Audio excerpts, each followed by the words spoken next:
The real democracy delusion. What is the democracy delusion?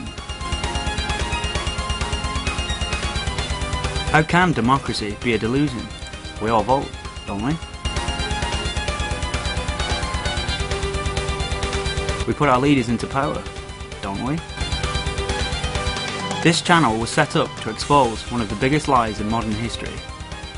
That is, what we call democracy is actually not democracy at all. In fact, it isn't even close. So what is democracy and where does it come from?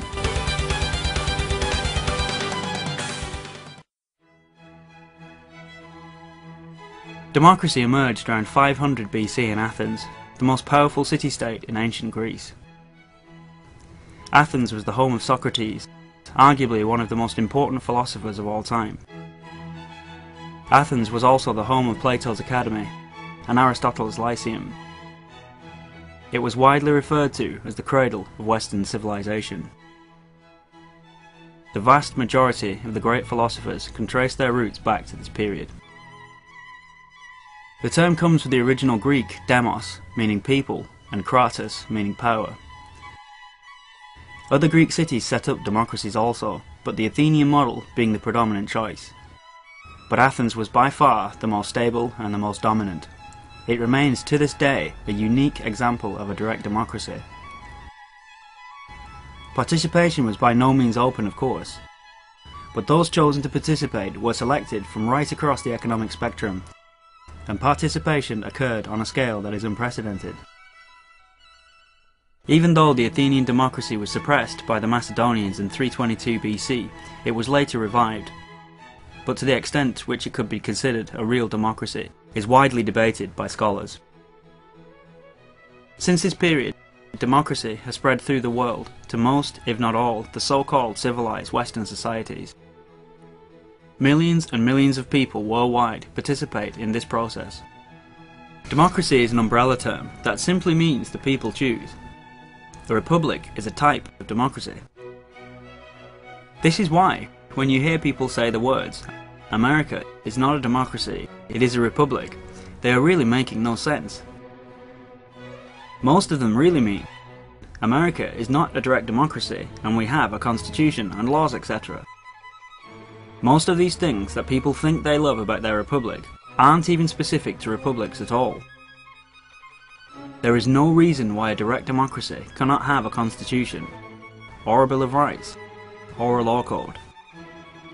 The only difference between direct democracy and a republic is that in a republic you choose a representative to speak on your behalf, whereas in a direct democracy you speak for yourself. Both systems have drawbacks and limitations, and we will be discussing the merits of both systems in the next series. Untold millions have given their lives to protect and defend the principle of democracy. On the face of it, democracy, in the form of a republic, seems to be an ideal system. The people vote a representative into office to make their will known, and the representative takes the grievances of the people to be heard before the government. So, whatever happens, ultimately, is the will of the people. Right? Wrong. Unfortunately, this system is festooned with backdoors and openings, giving anyone so motivated to simply exploit the system for financial gain. In England, the Bank of England, formerly the Governor and Company of the Bank of England, was established in 1694.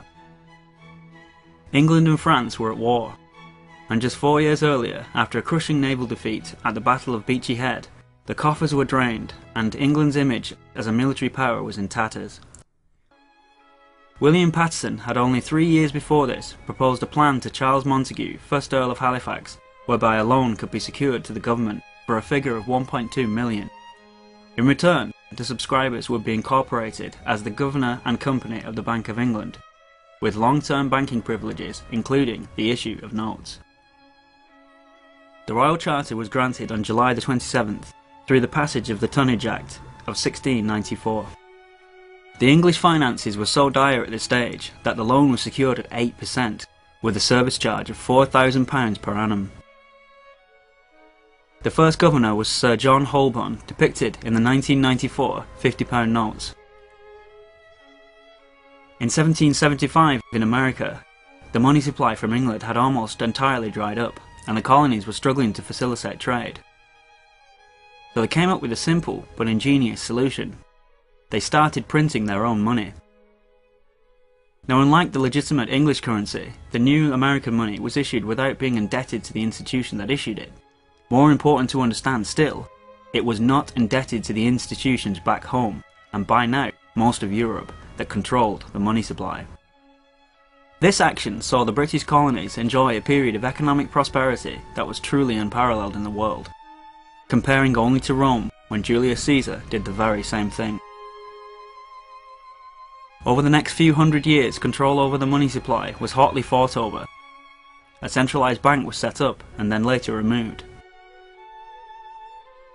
At the turn of the century, the banking cartel swept in with a brilliant piece of legal trickery and took over control of the money supply, and in doing this, they secured their position as absolute, if not clandestine, rulers supreme.